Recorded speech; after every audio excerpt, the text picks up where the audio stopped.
ঢাকা শহরের ব্যস্ততম একটি সিগন্যালে হঠাৎ থেমে যায় সময়। সেখানে দাঁড়িয়েছে এক যুবক, হাতে একটা পুরনো কাঠের থালা, গায়ে ছেঁড়া ময়লা পাঞ্জাবি, চোখে ক্লান্তি, মুখে দীর্ঘ অভিজ্ঞতার ছাপ। মাথার চুলগুলো এলোমেলো, মুখের দাড়িগুলো অগোছালো হয়েছে। যে কেউ দেখলেই মনে করবে কোনো এক পাগল। গরম দুপুর, শহরে কোলাহল তখন বিরক্তর চূড়ায়। ছেলেটি এই গরম বসে আছে রাস্তার পাশে। তখনই হঠাৎ একটি চকচকে কালো গাড়ি এসে থামে ঠিক যুবকের সামনে। গাড়ির দরজা খুলতে বেরিয়ে আসে রাগে জ্বলে ওঠা এক মেয়ে। চোখে দামি সানগ্লাস, হাতে আইফোন, পরনে দামি ব্র্যান্ডের পোশাক। মেয়েটিকে দেখলে যে কেউ তার প্রেমে পড়ে যাবে, কিন্তু একই তার ঠোঁটে বিরক্তি আর কণ্ঠে অভিজাত গর্জন। না, মানি না। আমি কোনো ব্যবসায়ী ছেলেকে বিয়ে করব না। The hell with family business. আমি কোনো পুতুল না, আমার নিজের পছন্দ আছে। তোমরা জানো সেই ছেলে কত মেয়ের জীবন নষ্ট করেছে, কত মেয়েকে সে তার বিছানায় নিয়েছে। তারপরও তোমরা কিভাবে আমাকে সেই ছেলের সাথে বিয়ে দিতে চাও?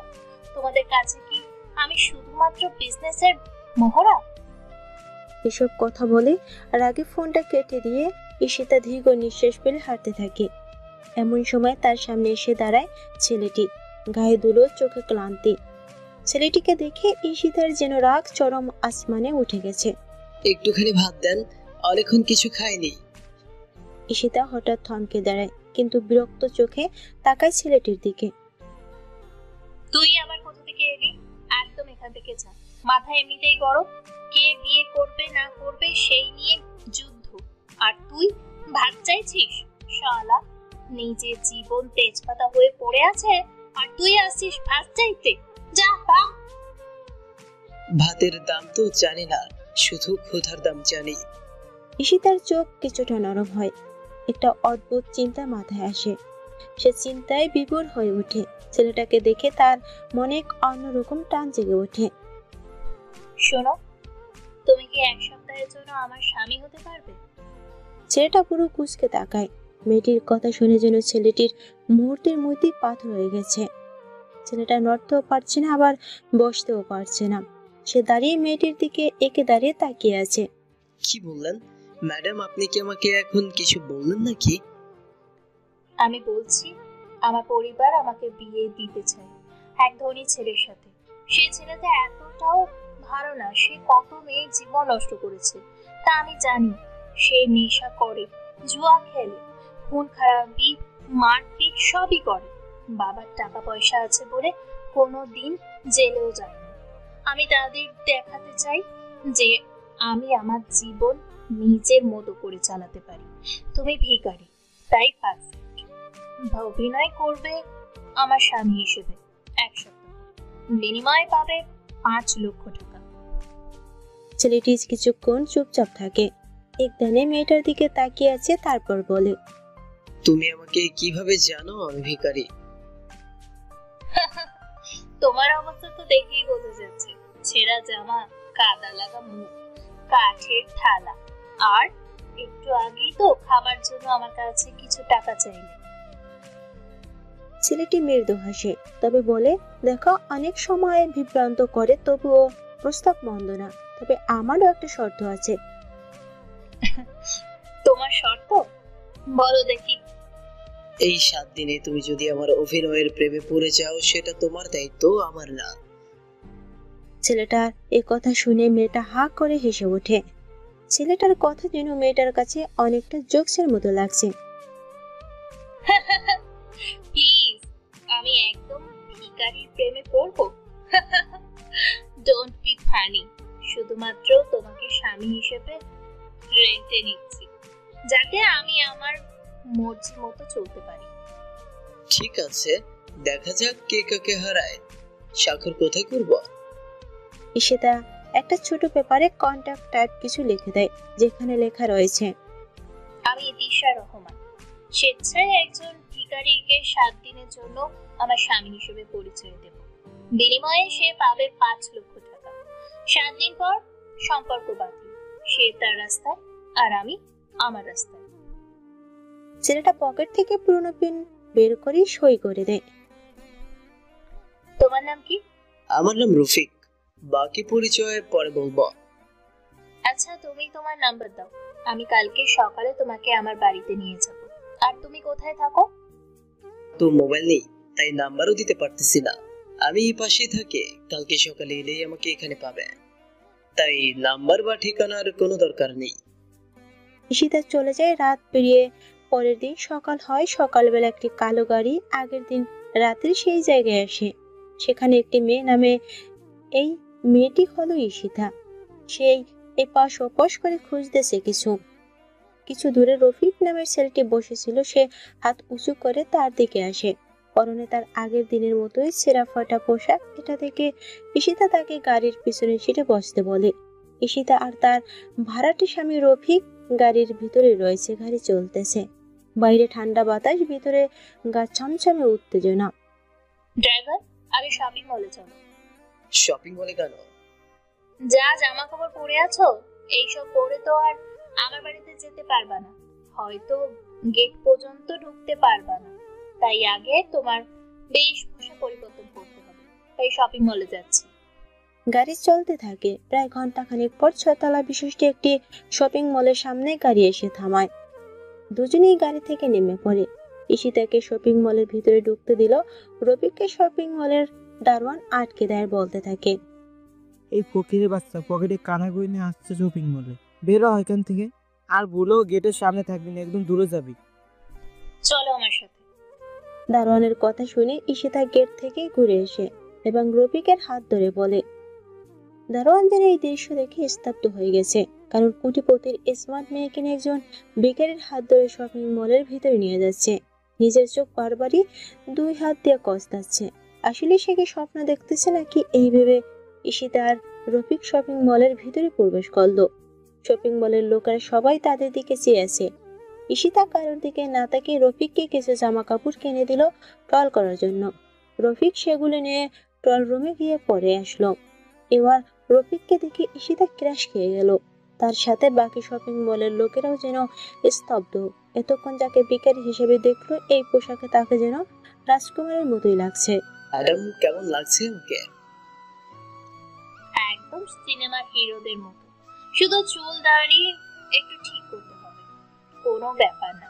আগে আর কয়েকটা জামা কাপড় কিনে নিই, তারপর সেলুনে চলে যাব। জীবনে কি এত দামি কাপড় কখনো পরেছিস? ঈশিতার এই কথা শুনে রফিক মনে মনে মুচকি হাসলো।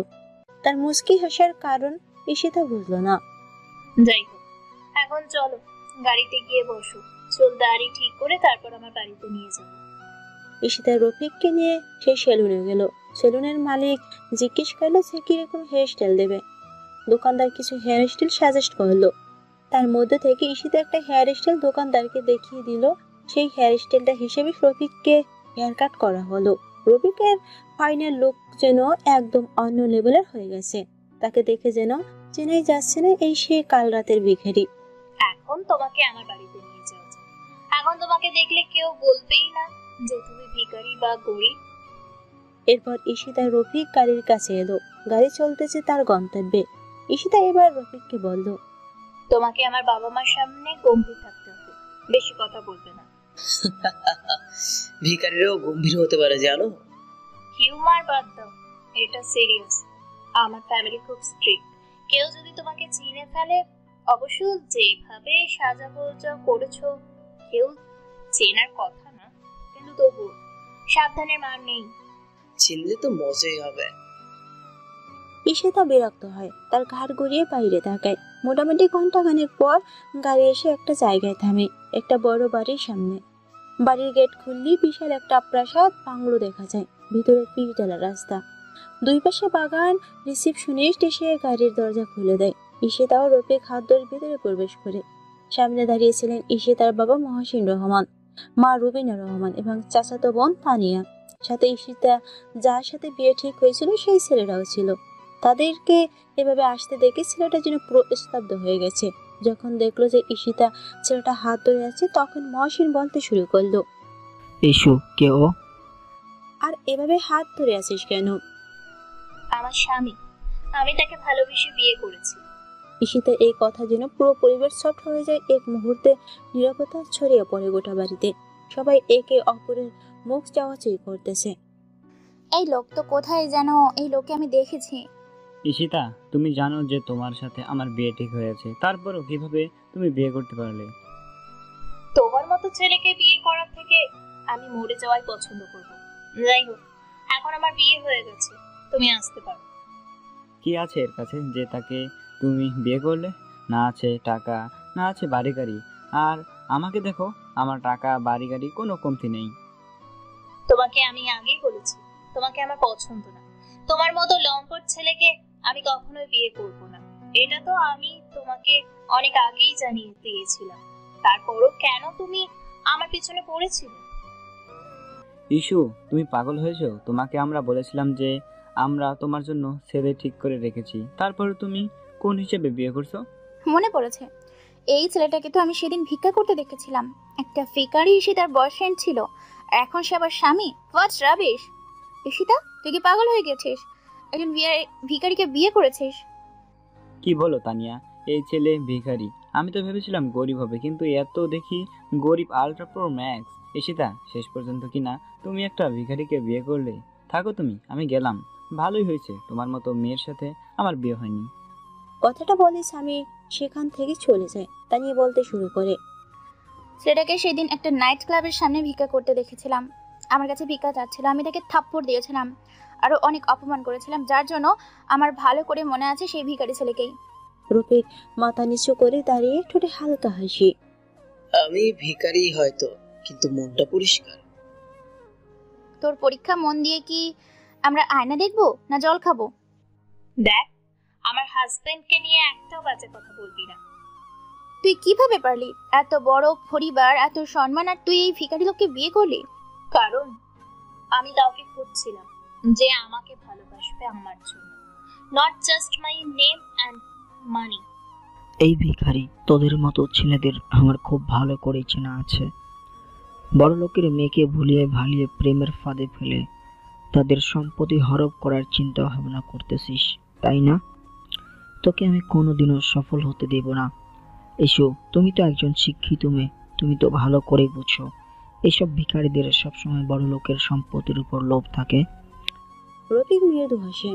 বাবা, খবরদার, ও আমার স্বামী, ওকে এভাবে বলার অধিকার তোমার নেই। আমিও ওকে ভালোবেসে বিয়ে করেছি, ও আমাকে বিয়ে করতে চায়নি। আর সম্পত্তির কথা বলতেছো, তোমাদের সম্পত্তির ওপর আমার বা আমার স্বামীর কারোরই কোনো নজর নেই। রফিক সবকিছু নীরব দর্শক হয়ে শুনতেছে। সে কিছু বলতেছে না, সে শুধু শুনিয়ে যাচ্ছে আর মনে মনে বলতেছে, সত্যি অভিনয় করছি, কিন্তু ভালোবাসাটা সত্যি হলে হয়তো কিছু বদলাবে। ঈশিতাকে বসতে দেওয়া হয় না, কেউ জল দেয় না। তানিয়া খোলাখুলি ভাবে অপমান করতে থাকে। এই ভিখারির জন্য তুই আমাদের পারিবারিক সম্মান ধ্বংস করলি। সে তো জামা কাপড় ঠিক মতো পরতে জানে না, নিশ্চয় নিজের টাকা দিয়ে জামা কাপড় কিনে নিয়ে বিয়ে দিয়েছিস। আরে একজন ভিক্ষুক কি ভবিষ্যতে তোকে ভিক্ষা করে খাওয়াবে? তুই দিনে যত টাকা খরচ করিস ততটা তো মনে হয় ও 10 বছর ইনকাম করতে পারবে না। ইস্যু, তুমি কি বুঝতে পারছো তুমি কি করছো? একজন ভিখারিকে বিয়ে করেছো, লোকে কি বলবে? এটা ঠিক করো না ইস্যু। হ্যাঁ বাবা, আমি ঠিক করছি। আমি লোকের খাইও না পড়িও না, কারণ ওকেই আমার পছন্দ। আমি ওকে ভালোবাসি, আর ভালোবাসি বলে আমি ওকে বিয়ে করেছি। যা হয়েছে ভুলে যাও। যদি তুমি তাকে সত্যি বিয়ে করে থাকো তাহলে ডিভোর্স দিয়ে দাও, আর আমার বলা ছেলেকেই তুমি বিয়ে করবে। দুঃখিত বাবা, আমি তোমার কথা রাখতে পারলাম না। আমি ওকে বিয়ে করছি, আর ওকে ছাড়া আমার পক্ষে সম্ভব না। এই ছেলেটাকে তুমি বিয়ে করেছো ঈশিতা, একটা ভিখারি। কাপড়ের দিকে তাকাও, ছেঁড়া গেঞ্জি, পায়ে জুতা নেই, চুল এলোমেলো। আমার পরিবারের নাম ডুবিয়ে দিলে তুমি। আমাদের অভিজাত মেয়ে হয়ে এমন একটা ছেলের সঙ্গে ঘর করবি তুই? এর মুখে একটা ভালো কথা নেই, শরীরে একটা গন্ধ। কোথা থেকে পেলি রে তুই এরে? মা, বাবা, আমি ভালোবেসে বিয়ে করেছি। ওর ভিতরটা অন্যরকম। টাকা দিয়ে সব সময় মানুষকে নেবো না, টাকার বাইরেও দুনিয়াটা দেখো। ভিতরটা যদি এমন ভালোই হতো তাহলে রাস্তায় বসে হাত পাততে কেন? হ্যাঁ, প্রেম করতে গিয়ে পুরো সংসারকেই দেউলিনা করে দিলি তুই। আমি তো ভেবেছিলাম একটা বড় শিল্পপতির ছেলে হবে, অথচ এই তো দেখি রাস্তায় থাকা কুত্তার চেয়েও খারাপ। জামাই বলে পরিচয় দিতে লজ্জা লাগবে আমার। আমি জানতাম আমার পোশাক আপনাদের চোখে কাটা হবে, কিন্তু আমি তানিয়াকে ঠকাইনি। ও জানে আমি কে, আমি কি। তানিয়া তো অন্ধ প্রেমে পড়েছে, না হলে একটা ভিখারিকে বিয়ে করে? তুই কি রাস্তায় বসে কাঁদিস আর গায়ে ফিচকারি দিয়ে গয়না ভালোবেসে সুখী নিচুরের মতো? খৈরো না বলা তোর ইনকাম কি? আপনি আমার ইনকামের খোঁজ নিচ্ছেন? আপনি শুধু জানতে চান কত টাকা আছে আমার। আপনি জানেন না একটা মানুষের সম্মান, সততা আর আত্মমর্যাদা কত বড় সম্পদ হতে পারে। আত্মমর্যাদা নিয়ে বাজারে গিয়ে 1 কেজি চাল আনতে পারিস? এই ঠান্ডাবাজ ছেলে, আমার মেয়েকে পটিয়ে নিজের জীবন সুরক্ষিত করতে চাস? তোর মতো ছেলেরাই আজকাল প্রেমের নাম করে বড়লোক মেয়েদের ফাঁদে ফেলে। মা, এই না, তুমি যা বলছো তা আমার ভালোবাসাকে অপমান করা। রফিক হয়তো তোমাদের চোখে ভিখারি, কিন্তু ওর চেহারার আড়ালে আমি এমন একজন মানুষকে দেখেছি যে আমাকে সম্মান দিয়েছে, মায়া দিয়েছে। আমি জানি আমি ভুল করিনি।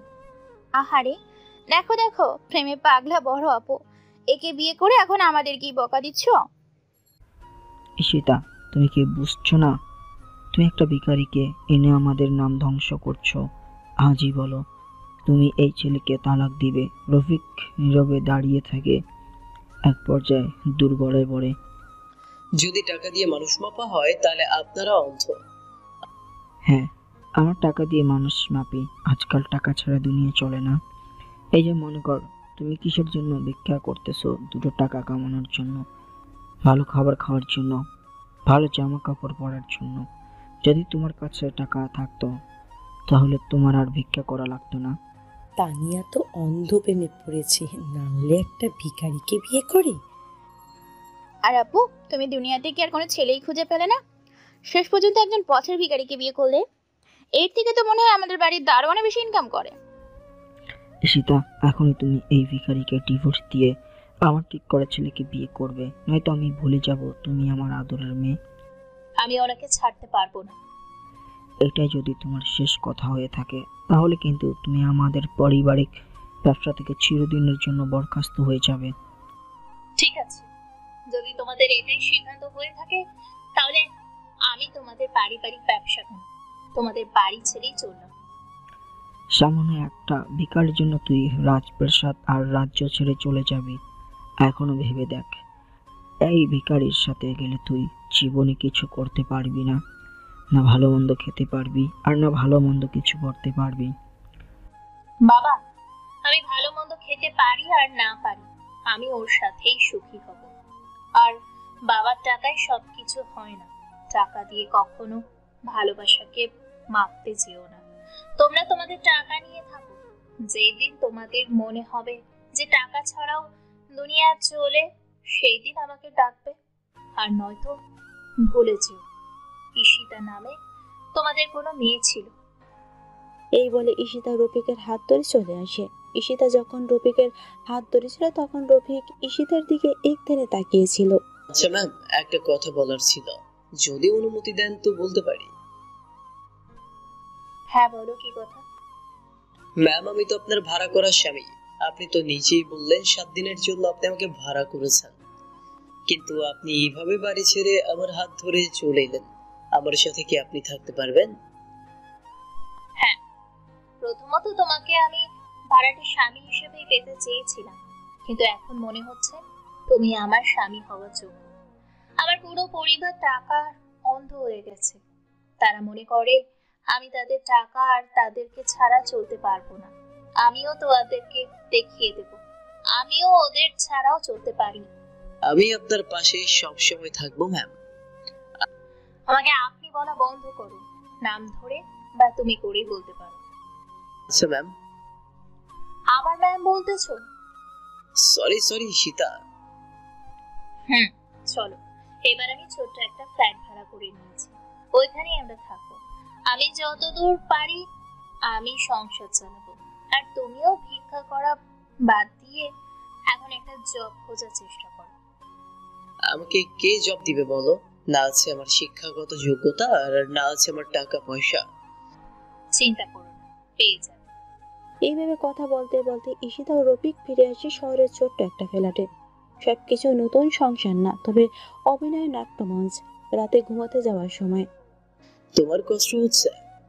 কষ্ট তো হচ্ছে, কিন্তু কি করব বলো? চিন্তা করো না, সব ঠিক হয়ে যাবে। তারা আমার পরিবার, আমি জানি না তারা এমন নিষ্ঠুর হবে। আর তোমাকে এভাবে অপমান করাতে আমার নিজেরই খারাপ লেগেছে। তুমি কিছু মনে করো না, আমি তোমার পাশে থাকবো সবসময়। রফিক তাকায় জানালার বাইরে, মৃদু বাতাস বইছে। পরের দিন সকাল, সংবাদ শিরোনামে চমকপ্রদ খবর, রহস্যময় কোম্পানি রহমান হোল্ডিং ঈশিতা পারিবারিক কোম্পানিতে 10 কোটি টাকা বিনিয়োগ করেছে, কিন্তু শর্ত একটাই, কোম্পানির মালিকানাধীন অর্ধেক ঈশিতার নামে দিতে লাগবে, আর তাকে রহমান হোল্ডিং এর প্রজেক্টের কাজ দিতে হবে। সবাই চমকে যায়, কে দিল এই টাকা, কেন দিল? ঈশিতাকে ডেকে নেয় মহাসিন সাহেব। আমরা আবার তোমাকে ব্যবসায় ফিরিয়ে নিতে চাই, মনে হয় আমাদের ভুল হয়েছিল। আমি দুঃখিত বাবা, আমি আর তোমাদের ব্যবসার মধ্যে যোগ দিতে পারবো না। তোমরা কালকে যেভাবে আমাকে আর আমার স্বামীকে অপমান করে বাড়ি থেকে বের করে দিলে, তারপর কোনোভাবেই এই বাড়িতে আমার আসতে মন চাচ্ছিল না।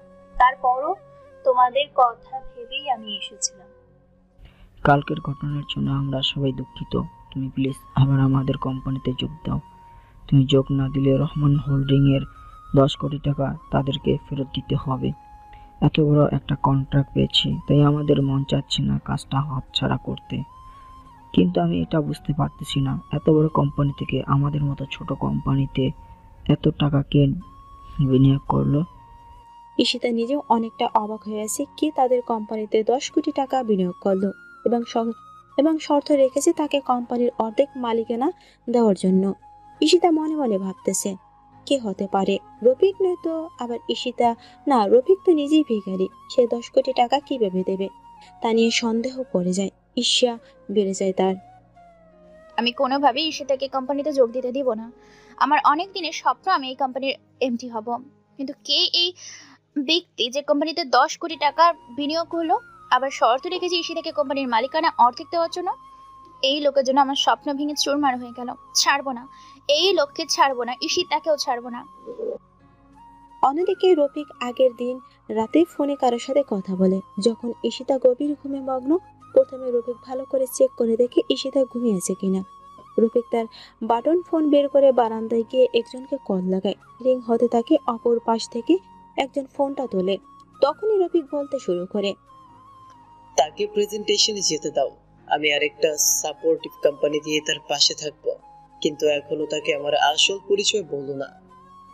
অপর পাশ থেকে কে কি বলতেছে সেটা শোনা যাচ্ছে না, তবে রফিকের কথাবার্তা শুনে অনেকে আন্দাজ করে যাচ্ছে যে রফিক ভিখারি হতে পারে না। আর শোনো, আমি চাই ঈশিতা নিজের পায়ে দাঁড়াক, তাই তাকে যথাসম্ভব সাহায্য করবে। অপর পাশে ব্যক্তি কি বললো তা শোনা যাচ্ছে না। রফিক ফোন কেটে দিল, আবার বিছানায় এসে ঘুমিয়ে পড়ে। এরপরই সকালবেলায় ঘটনা, মহসিন সাহেব ঈশিতাকে ফোন করে ডেকে নেয়। আর কি বলে সেটা তো একটু আগে শুনলেন। তো চলুন আবার বর্তমানে ফিরে যাক। এখন রাত 10টা। ঈশিতা বসে আছে ডাইনিং টেবিলে, হাতে এক কাপ চা, কিন্তু চমক নিচ্ছে না। তার চোখে দৃষ্টি স্থির রফিকের দিকে। তুমি আজ পুরো দিন কোথায় ছিলে? বাইরে কিছু কাজ ছিল। তুমি তো কোনো চাকরি করো না, কাজ কি? কাজ খুঁজতে গিয়েছিলাম, কিন্তু কাজ খুঁজে পাচ্ছি না। ভাবলাম রিক্সা চালাবো, কিন্তু ভিখারিকে কেউ রিক্সা দিতেও চাচ্ছে না। তুমি আমার কাছ থেকে কিছু লুকাচ্ছ, কিন্তু কি লুকাচ্ছ? আর সারাদিন কি করতেছো? ঈশিতা কিছুক্ষণ তাকিয়ে থাকে, মনে অনেক প্রশ্ন, কিন্তু মুখে আনে না। অন্যদিকে রহমান বিলা তানিয়ার পিছনের বারান্দায় দাঁড়িয়ে ফোনে কথা বলছে। তানিয়া রফিকের পিছনে একজন গুপ্তচর লাগিয়ে দিয়েছিল, কিন্তু সে রফিকের আসল পরিচয় কোনোভাবেই পাচ্ছিল না। কিন্তু তানিয়া বুঝতে পেরেছে রফিক আসলে ভিখারি নয়, তার অন্য কোনো পরিচয় রয়েছে। এই লোকটা কেউ না, ওর পেছনে আমার বিশ্বাস, ওর পিছনে কিছু আছে। খুঁজে বের করতে হবে কে সে। আপনার সন্দেহ সঠিক হলে তো বড় কেলেঙ্কারি হবে। ঠিক সেটাই আমি চাই। ঈশিতা আমার সামনে বড় হয়ে বসে আছে, এবার ওর কিছু শেষ করব। তানিয়া ম্যাম, এতদিন থেকে লোকটার পিছু করতেছি, কিন্তু সেরকম তো কিচ্ছু জানতে পারলাম না। সারাদিন কোথায় যায়, কি করে, কিছুই বুঝতে পারছি না। মাঝে মাঝে দেখি কোনো লোকের সাথে কথা বলে, দেখে মনে হয় লোকগুলো অনেক বড় লোক। তুমি ভালো করে খোঁজ নাও, দরকার পড়লে আরো লোক লাগাও। আমি ওই ভিখারির আসল মুখোশ সবার সামনে খুলবো, আর ঈশিতাকে দেখে দিব আমি কি জিনিস। ওকে ম্যাম, কিন্তু আমাদের পেমেন্টটা করে দিলে একটু ভালো হতো। একটা লোকের খবর এখনো ঠিক মতো নিতে পারলি না, আর টাকা টাকা করিস। দেখ, তোর অ্যাকাউন্টে 1 লাখ টাকা পাঠিয়ে দিলাম, লাগলে আরো দিব, কিন্তু এবার যেন আমার কাজটা হয়। ম্যাম, টাকা পেয়ে গেছি, আপনার চিন্তা করতে লাগবে না, কাজ হয়ে যাবে। তানিয়া ফোনটা কেটে দেয় আর নিজে নিজেই কিছু বলতে থাকে। ঈশিতা, তুই আমার স্বপ্ন ভেঙে দিয়েছিস। ভেবেছিলাম তোকে বাড়ি থেকে তাড়িয়ে দিয়ে এই কোম্পানির মালিকানা পেয়ে যাব। রাত 12টা যখন ঈশিতা ঘুমায়, তখন রফিক চুপটি করে বেরিয়ে পড়ে। ছোট ছোট কিছু গলি পার হওয়ার পর দেখতে পাওয়া যায় কিছু গাড়ি সারিবদ্ধভাবে দাঁড়িয়ে আছে। রফিক টুক করে একটা গাড়ির মধ্যে ঢুকে পড়ে। গাড়ি চলতে শুরু করে। কিছু দূর যাওয়ার পর রফিক ঢুকলো আরেকটা গোপন ফ্ল্যাটে। দরজা বন্ধ করতেই আলাদা একজন দাঁড়িয়ে। স্যার, আরে হোল্ডিংসের সব রিপোর্ট প্রস্তুত। ঈশিতা ম্যাডামকে সরাসরি 10 কোটি টাকা ইনভেস্ট করা হয়েছে 3টা আলাদা কোম্পানির মাধ্যমে। আমার নাম যেন কোথাও না আসে। ঈশিতা ভাবছে আমি একজন ভিখারি, তাই থাকুক। আমি জানতে চাই সে সত্যি আমাকে ভালোবাসে কিনা। স্যার, এখন আপনি ভিখারি বেশ না ধরে এখন তো নিজের কোম্পানিতে যুক্ত হতে পারেন। এখন তো ঈশিতা ম্যামের সাথে আপনার বিয়ে হয়ে গিয়েছে। বিয়ে হয়েছে এটা ঠিক কথা। 3 বছর ধরে আমি ঈশিতার পিছু নিয়ে আসি। প্রথমে ভেবেছিলাম ঈশিতা অন্য সব বড়লোক মেয়েদের মতো অহংকারী বদমেজাজি হবে, কিন্তু না, আমার ধারণা ভুল ছিল। ঈশিতা টাকা পয়সায় কখনো অহংকার করতো না, সে সবসময় সাধারণ কাউকে চাইতো। তাই তো আমি ভিখারি বেশ ধরে সব সময় তার আশেপাশে থেকেছিলাম। স্যার, ঈশিতা ম্যাম কি এখন আপনাকে সত্যি ভালোবাসে, নাকি আপনাদের যে কন্ট্যাক্ট ম্যারেজ হয়েছে সেটাই সীমাবদ্ধ রয়েছে? হ্যাঁ, ঈশিতা এখন আমাকে সত্যিকারের ভালোবাসতে শুরু করেছে, কিন্তু আমি এখনো পুরোপুরি নিশ্চিত না যে ও আমাকে ভালোবাসে কিনা। তার মানে আপনি এভাবেই থাকবেন? হ্যাঁ, যতদিন আমি ঈশিতার মন পাচ্ছি না ততদিন আমি ঠিক এইভাবেই ভিখারি সেজে থাকবো। আর হ্যাঁ, আমার পরিচয় যেন ঈশিতা জানতে না পারে। আচ্ছা স্যার, চিন্তা করবেন না, আমি কোনোভাবে ঈশিতা ম্যামকে আপনার পরিচয় জানতে দিব না। চলুন আপনাকে গাড়ি করে নামিয়ে দিয়ে আসি। না, তার দরকার নেই, অনেক রাত হয়ে গেছে। তুমি যাও, গিয়ে ঘুমিয়ে পড়ো, আমি হেঁটে হেঁটে চলে যাচ্ছি। রফিক আবার ফিরে আসে ঈশিতার কাছে। ঈশিতা এখনো ঘুমিয়ে আছে। রফিক এসে তার মুখের দিকে তাকিয়ে থাকে। কতটা নিষ্পাপ তার চেহারা। এই সেই মেয়ে যাকে কিনা 3 বছর ধরে রফিক মনে প্রাণে ভালোবেসেছে, তবে সেটা একতরফা ভালোবাসা। ঈশিতা কখনো রফিকের দিকে এই 3 বছরে ঠিকভাবে তাকায়নি। তবে হ্যাঁ, সবসময় তাকে ভিক্ষা দিত, কখনো তাকে পাশের হোটেল থেকে খাবার কিনে দিত। ঈশিতা অন্য সব বড় লোক বাবার মেয়েদের থেকে একদম আলাদা ছিল। সে সবাইকে সমান চোখে দেখত। ঈশিতা বড় লোকের ছেলেদের এক চোখে দেখতে পারতো না, কারণ তারা বেশিরভাগ সময় নেশা করত, মেয়েদের নিয়ে ফুর্তি করত। এমন কোনো আগাম গুকাম নেই যে কাজগুলো সেই ছেলেগুলো করে না। তাই বড় লোকের ছেলেদের ঈশিতা একদমই দেখতে পারতো না। পরদিন সকালবেলা রফিক ঘুমিয়ে আছে। ঈশিতা তাকে ডেকে না দিয়ে ফ্ল্যাট থেকে বের হয়ে একটা রিক্সা নিয়ে চলে আসে ঈশিতাদের অফিসের সামনে তার তৈরি করা প্রেজেন্টেশন দিতে। সকলের চোখে অবিশ্বাস্য। হঠাৎ একজন এক্সিকিউটিভ বলে উঠল, আপনি কি ঈশিতা ম্যাডাম? হ্যাঁ, আমি আমার একটা প্রেজেন্টেশন ছিল, সেটাই দিতে আসলাম। আচ্ছা ম্যাম, আসুন, মিটিং রুমে নিয়ে যাইতেছি আপনি। এই বলে ম্যানেজার ঈশিতাকে একটা রুমে নিয়ে যায়, যেখানে বড় বড় কিছু লোক ডান পাশে বাম পাশে বসে রয়েছে একটা টেবিলে। ঈশিতা সবাইকে দেখে একটু নার্ভাস হয়। সেখানে বসেছিল তার বাবা, তার বোন তানিয়া এবং তার চাচা। ঈশিতা মনের ভিতরে সাহস নিয়ে দরজা ঠেলে ভিতরে ঢোকে। এরপর ঈশিতা তার প্রেজেন্টেশন সবার সামনে উপস্থিত করে। সবাই ঈশিতার কনফিডেন্স আর প্রেজেন্টেশন দেখে মনোমুগ্ধ হয়ে যায়। ঈশিতার প্রেজেন্টেশন সবারই ভালো লাগে। এরপর ঈশিতা মিটিং রুম থেকে বের হয়। ম্যাডাম, আজ আপনি যেটা প্রেজেন্টেশন করলেন এটা একদম আরএ হোল্ডিংস এর গ্লোবাল প্ল্যানের মতো। আরএ হোল্ডিংস মানে ওরা? আপনার প্রেজেন্টেশনটা একদম সেই কোম্পানির মতন। আমি এর আগেও সেই কোম্পানিতে গিয়েছিলাম। এই প্রজেক্ট নিয়ে সেখানে কাজ চলতেছে, হয়তো আপনাকে সেই প্রজেক্ট হ্যান্ড ওভার করে দেওয়া হয়েছে। কিন্তু এত বড় কোম্পানির প্রজেক্ট আমাকে কেন দেবে? এটা তো কোনোভাবেই সম্ভব না। আমি কি ওদের সঙ্গে কাজ করতে পারবো? তোমার পক্ষে সম্ভব না ওদের সাথে মিলে এমন কিছু বানানো। এটা নিশ্চয়ই তোমার ভিখারির স্বামীর কাজ। মানে কি বলতে চাচ্ছ? আমার স্বামীর কাজ মানে? ঈশিতা কথাটা বললেও সে নিজে নিজেই মনে মনে যুদ্ধ করতেছে। ঈশিতা মাথা নিচু করে আছে। ঈশিতা বাড়ির দিকে রওনা দেয়, কিন্তু সারা পথে ঈশিতা দেখে রফিক কারোর সাথে কথা বলতেছে। ভালো করে তাকিয়ে দেখে রফিক তার সাথে কথা বলতেছে, সে আর কেউ না, আর আর এ হোল্ডিং এর ম্যানেজার ঈশিতা। যেন অবাক হয়ে যায় রফিকের মতো একজন ভিখারি কিভাবে এত বড় কোম্পানির ম্যানেজারের সাথে কথা বলতেছে। ঈশিতা লুকিয়ে একটা গাছের আড়ালে দাঁড়ায় তাদের কথা শোনার জন্য। আচ্ছা ঈশিতার প্রেজেন্টেশন কেমন হলো? ভালো স্যার। আমার মনে একটা প্রশ্ন জেগে উঠেছে, জিজ্ঞেস করব কি? হ্যাঁ বলো। স্যার আপনি চাইলে তো ঈশিতা ম্যামকে নিজের পরিচয় বলে দিতে পারেন, তাতে দেখা যাবে তিনি আপনাকে তাড়াতাড়ি মেনে নেবে। এটা ঠিক বলেছো, কিন্তু তুমি কি জানো এর আগে আমার সাথে যত মেয়েরাই ডেট করেছে তারা সবাই শুধু আমার টাকার জন্য আমার সাথে ভালোবাসার অভিনয় করেছিল। তাই তো আমি সত্যিকারের ভালোবাসা পাওয়ার জন্য এইভাবে ছিলাম এতদিন। ঈশিতা ম্যাম কি আপনাকে এখনো সত্যি ভালোবাসে? হয়তোবা বাসে, আবার হয়তোবা না। আসলে আমাদের বিয়েটা হয়েছিল কন্ট্রাক্ট ম্যারেজ। আমি ছিলাম তার 7 দিনের স্বামী। 7 দিন হতে আর 2-1 দিন বাকি আছে। কিন্তু স্যার আমার মনে হয় ঈশিতা ম্যাম আপনাকে ভালোবাসে। ঈশিতা গাছের আড়াল থেকে তাদের দিকে তাকিয়েছে, কিন্তু তাদের কথাবার্তা কিছুই শুনতে পায়নি। তবে সে মনে মনে ভাবতেছে, রফিক কি আসলে অনেক বড় কেউ? যদি তাই হয়ে থাকে তাহলে তো তার পরিবার যখন তাকে অবহেলা করেছিল তখন সে তার মুখ্য জবাব দিতে পারত। ঈশিতা চলে আসে তার ফ্ল্যাটে। কিছুক্ষণ পর রফিকও চলে আসে। ঈশিতা ও রফিক বৃষ্টির মধ্যে ছাদের এক কোণে দাঁড়িয়ে। তুমি সত্যি আমার জন্য এত কিছু করছো? মানে আমি কি করলাম তোমার জন্য? এই যে আমাকে বাড়ি থেকে বের করে দেওয়ার পর তুমি আমাদের কোম্পানিকে 10 কোটি টাকা বিনিয়োগ করলে।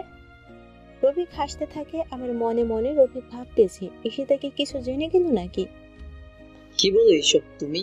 আমি আর 10 কোটি টাকা? 10 কোটিতে কয়টা শূন্য হয় আজ পর্যন্ত সেটাই জানলাম না। আর 10 কোটি টাকা আমি তোমার পরিবারের অ্যাকাউন্টে দিব? আর কত অভিনয় করবে? এবার তো সত্যিটা বলো। আমি তোমাকে আর এই হোল্ডিং এর ম্যানেজারের সাথে কথা বলতে দেখেছি। আরে ওই ম্যানেজারের কথা বলতেছো? তিনি আমার গ্রামের এক কাকার ছেলে। তাই সেদিন দেখা হয়েছিল আর আমাকে চাকরির অফারও দিল। আমি তো 2-1 দিনের মধ্যে চাকরিতে জয়েন করব। তোমার কথা আমার বিশ্বাস হচ্ছে না। তুমি কে? আমি জানি না। তানিয়া বলেছে তুমি ফেক। আমার সন্দেহ হচ্ছে। ঈশিতা তুমি কি মনে করো আমি কি ফেক? তুমি তো আমাকে নিজেই তোমাকে বিয়ে করার জন্য ফোর্স করেছিলে, তাহলে কিভাবে এইটা বলতেছো? আমি নিজেই বুঝতে পারছি না কে আমাদের কোম্পানিকে টাকা দিল আর কে আমাকে সাহায্য করতেছে। যদি তুমি করে না থাকো তাহলে কে করবে? কিন্তু সন্দেহটা তোমার প্রতি বেশি। যদি আমি তোমার সন্দেহের থেকেও বড় কিছু হই? তুমি কি আরে হোল্ডিং এর সাথে জড়িত? আমি শুধু জানি তুমি যদি আমাকে বিশ্বাস করো তাহলে সত্যি তোমার সামনে সত্যি আসবে একদিন। ঈশিতা চুপ হয়ে যায়।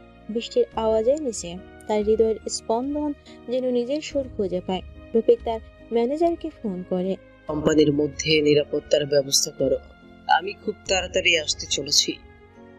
ওকে স্যার, আপনি কোনো চিন্তা করবেন না, আমি এক্ষুনি নিরাপত্তার ব্যবস্থা করছি। সকাল 9টা আরে হোল্ডিং এর প্রধান কার্যালয়ে বিশাল গেটের সামনে ভিড়। একজন অনুসন্ধানী সাংবাদিক এসে ক্যামেরার সামনে দাঁড়ায়। আজ সকাল থেকে আর হোল্ডিংস এর হেড অফিসে হঠাৎ করে নিরাপত্তা বৃদ্ধি পেয়েছে। গোপন সূত্রে জানা গেছে কোম্পানির শীর্ষস্থানীয় একজন মালিক এতদিন ছদ্মবেশে ছিলেন সাধারণ জীবনে।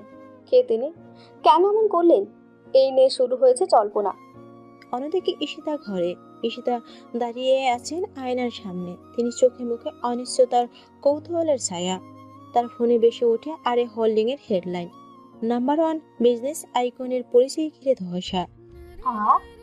এই নাম তো রাফিক রাফিক আনোয়ার আনোয়ার আনোয়ার গ্রুপের উত্তরাধিকার। সেই মুহূর্তে রফিক রুমে ঢুকে পড়ে। তুমি কে? সত্যি বলো রাফিক, তুমি কি আরে হোল্ডিং এর মালিক? তুমি কি পাগল হয়ে গেছো? কিসব বলতেছ? আমার মতো একজন ভিখারি কিনা হবেই আর এই হোল্ডিং এর মালিক? এইসব স্বপ্ন দেখাও আমার শান্ত নেই। আমি যদি মিথ্যে বলে থাকি তাহলে মোবাইলের দিকে তাকিয়ে দেখো। এই প্রশ্নের উত্তর পাবে কিন্তু সময় হলে।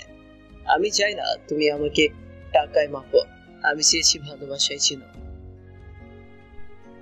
তুমি বিশ্বাস করো না যে আমি তোমাকে সত্যি ভালোবাসি? যদি তোমাকে আমি সত্যি ভালো না বাসতাম তাহলে আমাকে বাড়ি থেকে বের করে দেওয়ার পর আমি তোমার হাত ধরে ছোট ঘরে চলে আসতাম। ঈশিতা মনে মনে ভাবে, প্রথমে আমি তোমার সাথে কন্ট্রাক্ট ম্যানেজ করলেও এখন আমি তোমাকে সত্যিকারের ভালোবেসে ফেলেছি। তুমি ধনী হও বা গরিব হও তা আমার দেখার না, কিন্তু আমি চাই তুমি সব সময় আমার পাশে থাকো, আমার ঢাল হয়ে থাকো। তোমাকে আমি মনে প্রাণে ভালোবাসতে শুরু করেছি। আমি চাই তুমি নিজেকে প্রমাণ করো, কারণ আমি তোমায় শুধু আমার স্ত্রী হিসেবে নয়, আমার পাশে একজন সত্যিকারের পার্টনার হিসেবে দেখতে চাই। তা অন্যদিকে ঈশিতা তাদের বাড়িতে তানিয়া, ঈশিতার চাচা, অন্যান্য সদস্যরা বসে আলোচনা করছে।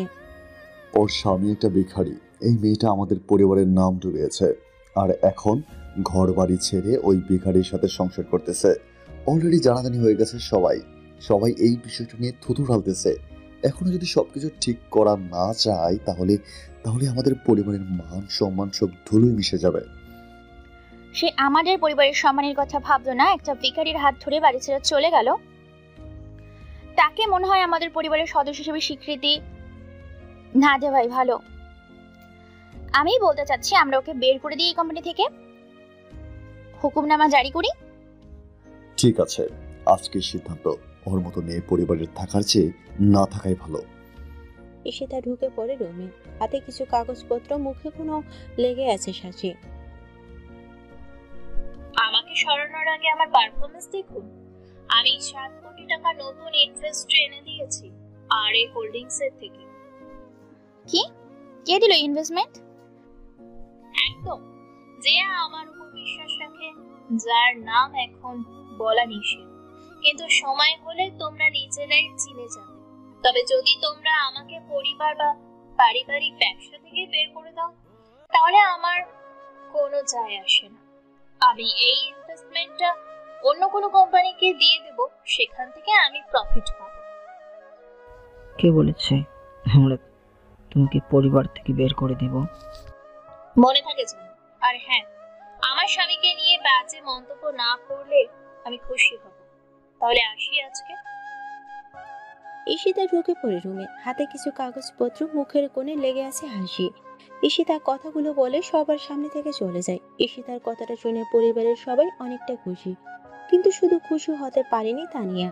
রাত 11টা আরে হোল্ডিং এর প্রেস কনফারেন্স, বিশাল সংবাদ সম্মেলনে এক মুখোশধারী লোক মঞ্চে উঠে দাঁড়ায়। এমসিও আজ আরে হোল্ডিং ঘোষণা করছে তার নতুন পার্টনারশিপ, আনোয়ারা গ্রুপ রিবোট বিজনেস কল স্ট্রিম একত্রে কাজ করবে। আর এই প্রজেক্টে অন্যতম থিঙ্ক ট্যাঙ্ক হলেন ঈশিতা রহমান।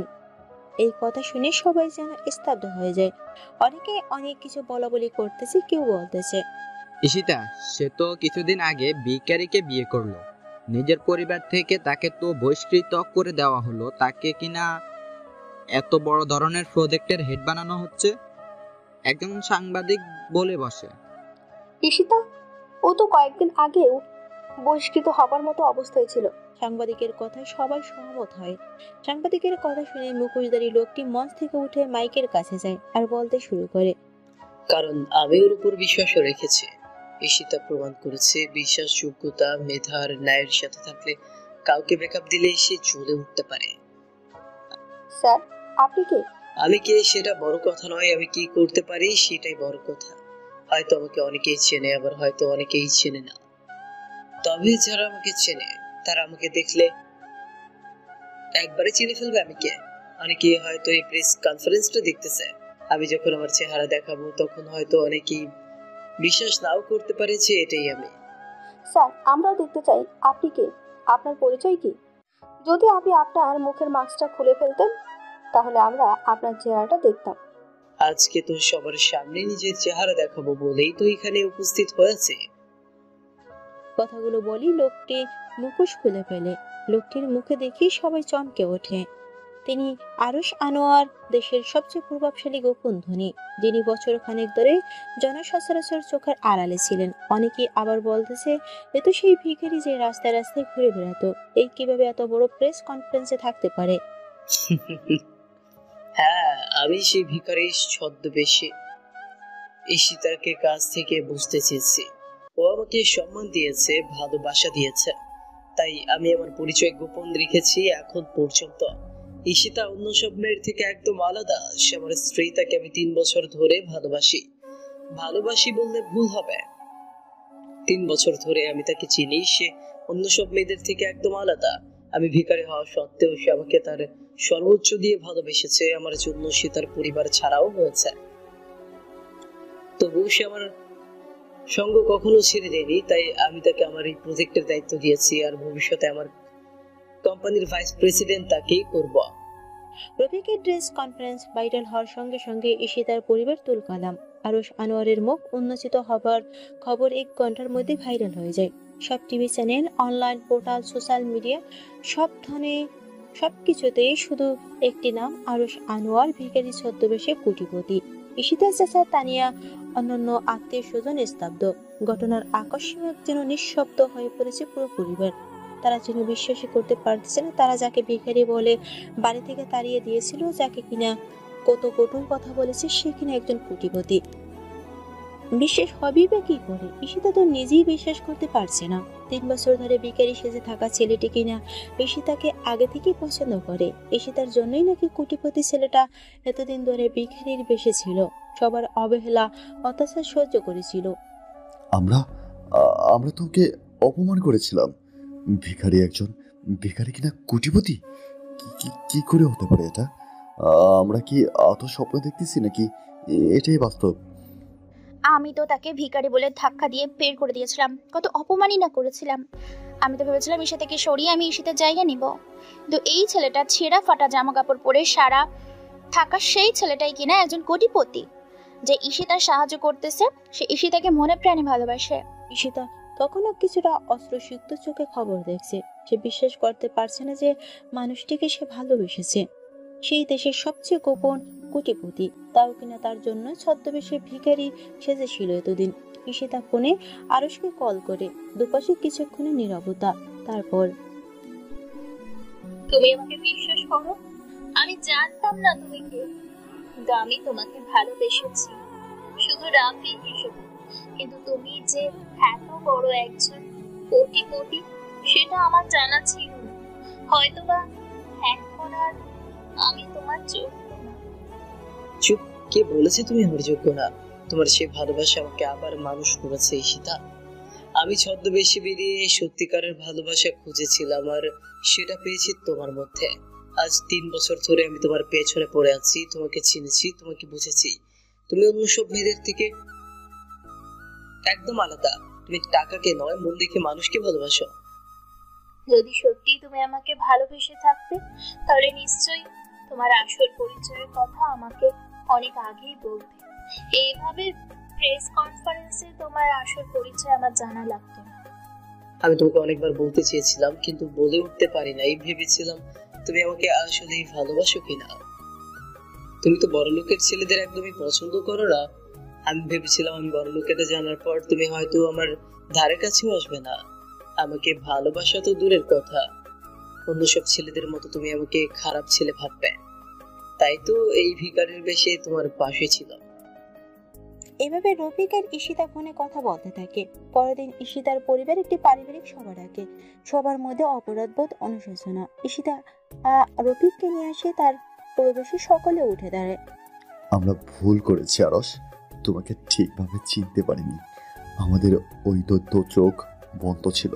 আমরা সবসময় গরিবদেরকে নিচু চোখে দেখেছিলাম। তোমাকে আর ঈশিতাকে নিয়ে কত বাজে কথাই না বলেছি। ঘর থেকেও তোমাদেরকে সবাইকে ঘাড় ধাক্কা দিয়ে আমরা বের করে দিয়েছিলাম। ভেবেছিলাম তুমি তো গরিব ভিখারি, তোমার সাথে ঈশিতা থাকলে আমাদের মান সম্মান সব শেষ হয়ে যাবে। কিন্তু আমরা বুঝতে পারি নাই তুমি দেশের নাম করা কোটিপতি। আপনারা হয়তো এখন আমার পরিচয় পেয়ে আমাদেরকে এত সম্মান করতেছেন, কিন্তু জানেন, টাকা পয়সা থাকলেই মানুষ হওয়া যায় না। মানুষ হতে হলে সীতার মতো মন দরকার, যেটা হয়তো আপনাদের নেই। আমরা সত্যি বুঝতে পেরেছি। আমাদের সবাইকে ক্ষমা করিয়ে দিও তুমি। আমরা আমরা আর কখনো মানুষকে টাকা দিয়ে মাপবো না, সবাইকে মন থেকে চিনবো। সীতা মা, আমাদের সবাইকে তুই ক্ষমা করে দে। যদি আপনার সত্যি নিজের ভুল বুঝতে পারেন, তাহলে আমি আপনাদের ক্ষমা করে দিতে পারি, এতে আমার কোনো অসুবিধা নেই। কিন্তু একটা কথা কি জানেন, ভিখারিরাও মানুষ, তাই তাদেরকে কখনো অত্যাচার বা অবহেলা করবেন না, কারণ বলা তো যায় না মুখোশের আড়ালে কি রয়েছে। তুমি চাইলেই আমাদের ধ্বংস করে মারতে। যখন আমি তোমাকে ভিখারি বলে অবহেলা করেছিলাম, তখনও তুমি চাইলে আমাকে মেরে ফেলতে পারতে, কিন্তু তুমি ক্ষমা করেছো। আমি বিচার চাই না, আমি চাই শিক্ষা হোক। যেন আমরা মানুষের মনের ভিতরটা দেখতে শিখি, বাহ্যিক অবস্থা নয়। যা চোখে দেখা যায় তা সবসময় সত্য হয় না, এটাই তোমাদের বোঝাতে চেয়েছিলাম। আর আজ তোমরা বুঝতে পেরেছো, এতেই আমি ধন্য। সবার চোখে যান, তবে এটা লজ্জা নয়, বরং অনুতাপের। আরশ আনোয়ার ঘোষণা দেন তিনি আর ছদ্মবেশে জীবন কাটাবেন না। তিনি ঈশিতাকে আরে হোল্ডিং এর সহ অধিনায়ক ঘোষণা করেন। ঈশিতা কোম্পানির প্রথম মহিলা সিইও হিসেবে দায়িত্ব গ্রহণ করেন। আর এই হোল্ডিং নতুন এক কর্মসূচি নেয়, মানবতা আগে মর্যাদা সবার প্রাপ্য।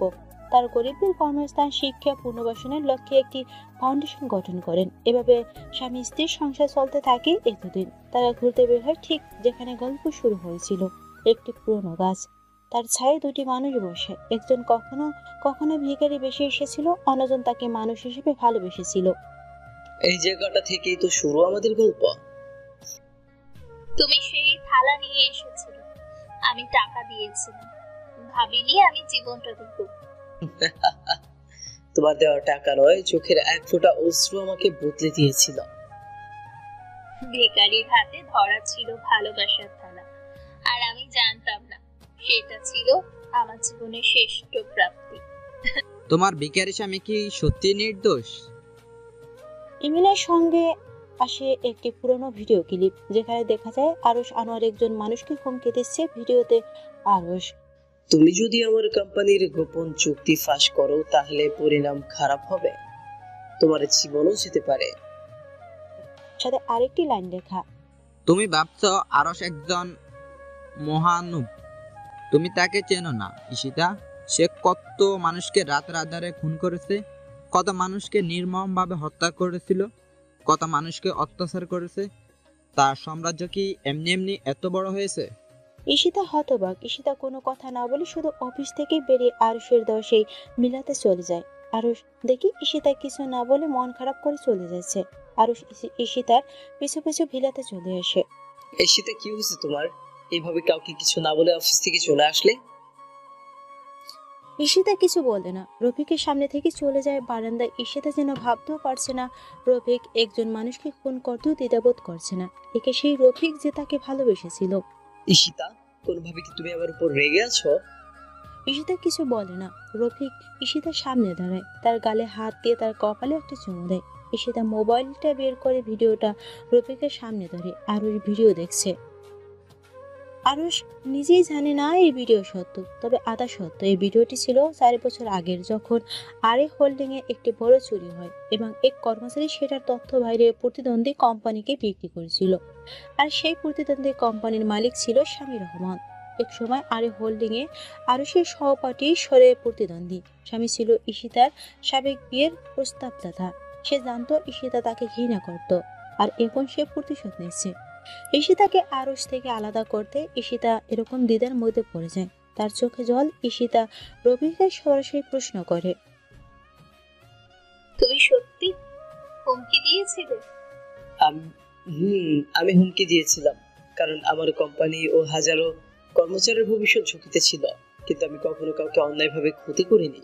যাকে ভিডিওতে দেখতেছো সে কোনো ভালো মানুষ না, আমি শুধু তাকে হুমকি দিয়েছিলাম, এছাড়া আর অন্য কিছু না। তুমি আমায় বিশ্বাস করতে বলো, আর আমি তোমায় বিশ্বাস করতে চাই। ঠিক আছে, বিশ্বাস করব, তবে আমি যাচাই বাছাই করতে চাই তুমি আসলেই সত্যি বলতেছো কিনা। ঠিক আছে, তুমি যাচাই করে দেখো ভিডিওটা কতটুকু সত্য আর আবার কতটা কথা সত্য। ঈশিতা আরেক হোল্ডিং এ আইটি টিমে তদন্ত শুরু করে। দেখা যায় ভিডিওটি কেটে সম্পাদন করা হয়েছিল আর সেটি পাঠানো হয়েছিল একটি লোকেশন আইপি থেকে, যা স্বামী রহমান এক ঘনিষ্ঠ সহযোগিতা আরুষ তখন বলে, আমি এবার ছদ্মবেশ ছাড়বো না। এবার স্বামীকে উচিত শিক্ষা দিতে হবে সত্যি, আর আমার ভালোবাসার অপমান করায়। এবার আরুষ নেমে পড়ে স্বামীকে উচিত শিক্ষা দেওয়ার জন্য। সে একে একে সমস্ত প্রমাণ জোগাড় করে। সেই সকল প্রমাণ সে পুলিশ এবং সাংবাদিকের কাছে দেয়। সাংবাদিকরা প্রমাণ পেয়ে সঙ্গে সঙ্গে সমস্ত টিভি চ্যানেলে সবকিছু চালিয়ে দেয়। আরেক হোল্ডিং প্রকাশ্যে স্বামী রহমানের সকল দুর্নীতির প্রমাণ তুলে ধরে। বাজারে তার কোম্পানির শেয়ারের দাম পড়ে যায়। স্বামী দেশ ছাড়ার চেষ্টা করে, কিন্তু পুলিশ তাকে গ্রেপ্তার করে। কি এবার বিশ্বাস হলো তো আমি সত্যি বলেছিলাম না মিথ্যা বলেছিলাম? কি করব বলো, এমন একটা ভিডিও চোখের সামনে আসলে সবাই খারাপ লাগারই কথা। আমারও খারাপ লেগেছে। আমি ভেবেছি তুমিও হয়তো অন্য সব ছেলেদের মতো খুন খারাপিতে যুক্ত। সব জ্বর পেরিয়ে ঈশিতা আরুষ একসাথে দাঁড়ায় আর এই হোল্ডিং এ নতুন এক অফিস উদ্বোধনে। সবার সামনে ঈশিতা হাত ধরে বলেন, এবার আর কেউ বলবে না আমার স্বামী একজন ভিখারি, সবাই বলবে তিনি একজন সত্যিকারের মানুষ। সবাই করতালি দেয়। ঈশিতা রফিকের হাত ধরে বাড়ির দিকে রওনা দেয়। আজকে ঈশিতা ও রফিকের দুজনেই অনেক খুশি। প্রথমে ঈশিতা তার নিজের বাড়িতে যায়, সেখানে সবার সাথে গল্প গুজব করে রফিকের বাড়িতে দুজনেই চলে আসে। দুজনে সারা রাত গল্প করে। এখন পর্যন্ত রফিক আর ঈশিতার বাসর রাত হয়নি, তাই তারা দুজনেই প্রস্তুতি নেয় বাসর রাত করবে বলে। ম্যাডাম বিয়ের তো অনেকদিন হলো, কিন্তু আপনাকে তো এখনো কাছে পেলাম না। স্যার, অপেক্ষার ফল মিষ্টি হয়, তাই ধৈর্য ধরুন। আমি ফ্রেশ হয়ে আসতেছি, তারপর তুমি গিয়ে ফ্রেশ হয়ে এসো। ঈশিতা চলে যায় ফ্রেশ হতে। এরপর ফ্রেশ হয়ে এসে রাতের খাবার বানাতে চলে যায়। রফিকও ফ্রেশ হয়ে এসে ডাইনিং টেবিলে বসে। ঈশিতা ও রফিক দুজনে খাবার খেয়ে নেয়। এরপর তারা ঘুমানোর প্রস্তুতি নেয়। চলো তাহলে শুরু করি। কি? আরশিকে নিয়ে আসতে হবে না? স্বামী জেল থেকে ছাড়া পাওয়ার কিছুদিন পর সে ভয়ঙ্কর প্রতিশোধের পরিকল্পনা নেয় এবং টার্গেট করে রফিকের প্রাণের চেয়েও প্রিয় তার স্ত্রী ঈশিতাকে। রাত 8:35, ঢাকার এক অভিজাত আবাসিক এলাকা। রফিকের বাড়ির সামনে রাস্তায় একটি কালো প্লাটো গাড়ি দাঁড়িয়ে। গাড়ির ভিতর স্বামী, তার দেহরক্ষী জাহিদ ও স্বামী প্রস্তুত। আজ বুঝবি রফিক, তুই আমার সবকিছু শেষ করেছিস। আজ আমি তোর সবচেয়ে প্রিয় জিনিসটা কেড়ে নিব। স্যার, বাড়ির সবাই ঘুমিয়ে গেছে। ঈশিতা একা বারান্দায় চা খাচ্ছেন, আমরা ঢুকতে পারি? একেবারে নিঃশব্দে, কেউ যেন কোনাক্ষরও টের না পায়। ঈশিতা আমার সঙ্গে যাবে, নিজের ইচ্ছাই হোক বা জোর করে। তারা তিনজন বাড়ির গেটের পিছনে দেয়াল টপকে ঢুকে। আজ রফিক এত দেরি করছে কেন? ফোনও ধরছে না, কেমন একটা অস্বস্তি লাগছে। হঠাৎ পিছন থেকে কেউ গামছা দিয়ে মুখ চেপে ধরে। ঈশিতা ছটফট করতে থাকে। কে? ছেড়ে দাও। চুপ, একটু আজ করলেই গলা কেটে ফেলবো। তাকে টানতে টানতে গাড়ির ভিতরে ফেলা হয়। স্বামীর সামনে বসা অবস্থায় ফিরে তাকিয়ে বলে, স্বাগতম ঈশিতা, রফিকের রানী আজ আমার বন্দিনী। এটা তো কল্পনাতেও আনুনি, তাই না? তুমি? স্বামী? তুমি তো জেলে ছিলে, এটা করছো কেন? তোর স্বামী আমাকে ফাঁসিয়ে দিয়েছে, আমার ব্যবসা, সম্মান, জীবন সব কেড়ে নিয়েছে। এখন আমি তার সুখ কেড়ে নেব। এখন থেকে তুই আমার পুতুল। তুমি জানো না সে আমাকে কতটা ভালোবাসে? তুমি জানো না তুমি কি ভয়ঙ্কর ভুল করছো? ভালোবাসে? তোকে ভালোবাসে? তবু আমার জীবন শেষ করেছে। আজ দেখ একজন স্ত্রী হারানোর কষ্ট কাকে বলে। একটি পরিত্যক্ত গুদামঘর। রাত 11টা। ঈশিতাকে একটি চেয়ারে হাতে বাঁধা অবস্থায় বসিয়ে রাখা হয়েছে। আমার স্বামী তোমার মতো হিংস্র না, সে তোমাকে সাহায্য করতে চেয়েছিল। তুমি ভুল করতেছো, তার সাথে বাটপাটি করেছো, তাই সে তোমাকে পুলিশে দিয়েছে। চুপ করো, রফিক একজন প্রতারক। আমি একসময় তার চেয়েও বড় হতাম যদি সে আমাকে পুলিশে না দিত। তুমি জানো কেন সে পুলিশ ডেকেছিল? তুমি আমার স্বামীর ব্যবসায়িক দলিল চুরি করেছিলে। তুমি চুরি করেছো আর দোষ দিচ্ছ। তবে এখন পালাবার পথ নেই। এবার খেলাটা আমি খেলবো, তোর চোখের পানি দিয়ে তোর স্বামীর হৃদয় পোড়াবো। মোবাইল ফোন বাজে। স্বামী রফিকের নাম দেখে ফোন ধরে। সামিহা, ঈশিতাকে কোথায় রেখেছ? তার একটা আঁচড় লাগলে আমি তোর লাশ গুম করে দিব, কেউ খুঁজেও পাবে না, বুঝলি? লাশ তো খুঁজবি রফিক, তবে সেটা হয়তো তোর ভালোবাসার ঈশিতার। সামিহা, একবার বলছি, একবার মাত্র আমার স্ত্রীর কিছু হলে আমি তোর পুরো পরিবার নিঃস্ব করে দিব। তুই জানিস না আমি কে? তুই তো শুধু একজন কোটিপতি রফিক। আমি এখনো জানি কোথায় কেমন আঘাত দিলে মানুষ ভিতরে থেকে ভেঙে পড়ে। এবার তোকে দেখাবো, টাকা দিয়ে সব কেনা যায় না। রাত 2টা। ঈশিতা ধীরে ধীরে দড়ির বাঁধন আলগা করে ফেলতে শুরু করে। সে লক্ষ্য করে পাহারাদাররা জিমোচ্ছে। হঠাৎ স্বামী তার সামনে এসে দাঁড়ায়। তুই বাঁধন খুলছিস? একটা মেয়ে কখনো দুর্বল না সানি। তুমি তো শুধু আমার স্বামীকে হারাতে চাইছো, কিন্তু আজ তুমি একটা মায়ের মুখ থেকে সন্তান কেড়ে নিতে চাচ্ছ। কি বললি তুই? আমি সন্তান সম্ভবা। হ্যাঁ, আমি রাফিকের সন্তান ধারণ করেছি। এখন বলো, তুমিই বা কতটা নিচে নামতে পারো? রফিকের গাড়ি ছুটে চলছে হাইয়ের উপর দিয়ে। পাশে বসে সাবেক special branch officer Rubel. Location নিশ্চিত, তোমার ফোন থেকে ট্রেস করা হয়েছে ওদের চূড়ান্ত অবস্থা। তবে সাবধান রফিক, স্বামী আগেও রক্তপাত করেছে। এবার তোমার স্ত্রী এবং অনাগত সন্তানের জীবন ঝুঁকিতে। ঈশিতা আমার ঘ্রাণ, আমার পৃথিবী।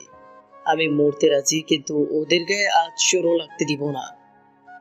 রাত 2:45। গুদামঘরের চারদিক ঘিরে ফেলে পুলিশের একটি কমান্ডো ইউনিট ভিতরে। স্বামী ঈশিতা তার 2 দেহরক্ষী অবস্থান করছে। স্বামী দূর থেকে সাইরেন শুনে।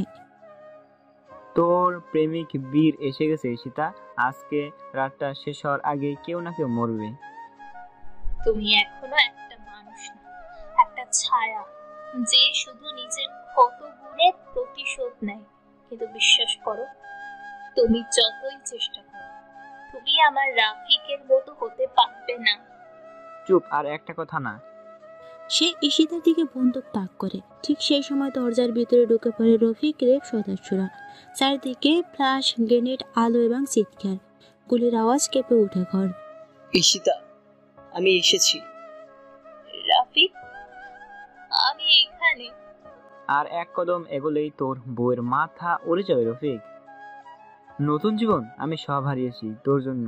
এখন যদি মরতে হয়, তোদের দুজনকে নিয়েই যাব। সেই গুলি চালানোর মুহূর্তে ঈশিতা হঠাৎ স্বামীকে ধাক্কা দেয়। গুলি কাচির জানালায় লাগে। সঙ্গে সঙ্গে রফিক লাফিয়ে পড়ে স্বামীকে ধরাশায়ী করে ফেলে। স্বামীর হাতে থাকা পিস্তল ছিটকে পড়ে যায়। রেপ সদস্যরা তাকে ঘিরে ফেলে। হাত উপরে করো স্বামী, একটাও চালাকি করলে সঙ্গে সঙ্গে গুলি করা হবে। স্বামী মাটিতে পড়ে হা হা করে কাঁদতে কাঁদতে। আমি হারলাম, সব হারলাম রফিক। আমি তোকে শেষ করতে চেয়েছিলাম, কিন্তু আজ নিজের কফিন নিজেই তৈরি করলাম। রফিক হাঁপাতে হাঁপাতে ঈশিতার দিকে ছুটে গিয়ে জড়িয়ে ধরে। তুমি ঠিক আছো? কিছু হয়নি তো? তুমি এসেছো, এতেই আমি বেঁচে গেছি। আমার আর কিচ্ছু লাগবে না রাফিক। টার্গেট অপারেশন সফল। মেডিকেলও ফোর্স রিকভারি টিম রওনা দিয়েছে। পরের দিন সংবাদ শিরোনামে। বিখ্যাত শিল্পপতি রফিকের স্ত্রী অপহরণ, নাটকীয় অভিযানে উদ্ধার।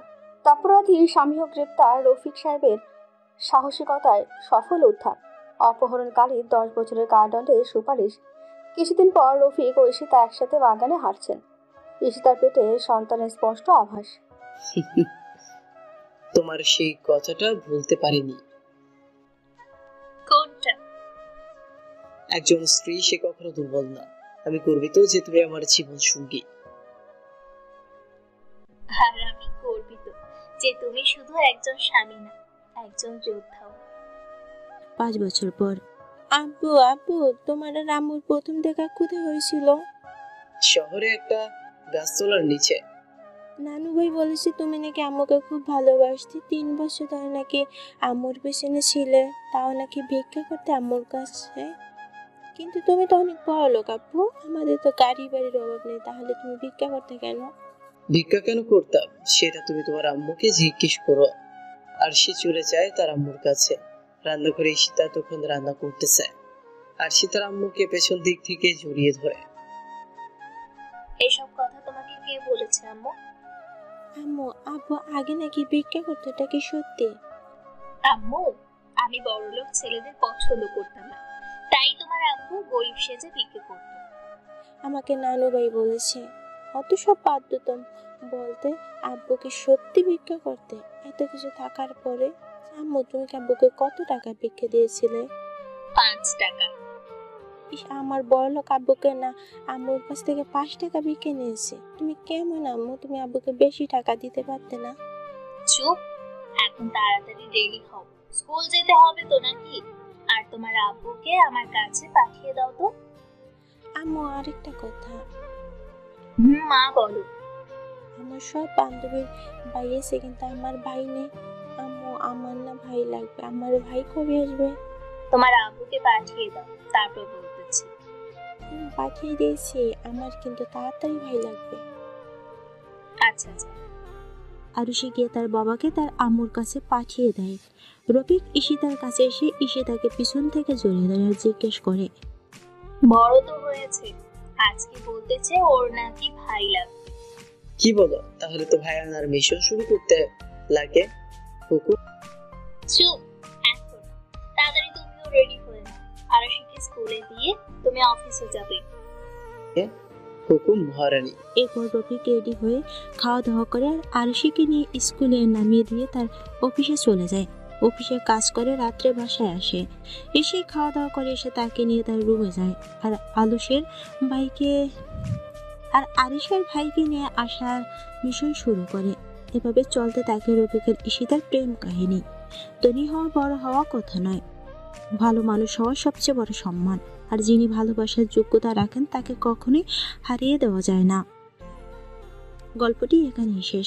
গল্পটি কেমন হয়েছে কমেন্ট করে জানাবেন এবং ভুল ত্রুটি ক্ষমার দৃষ্টিতে দেখবেন। আল্লাহ হাফেজ। খুব তাড়াতাড়ি নতুন গল্প নিয়ে আসছি।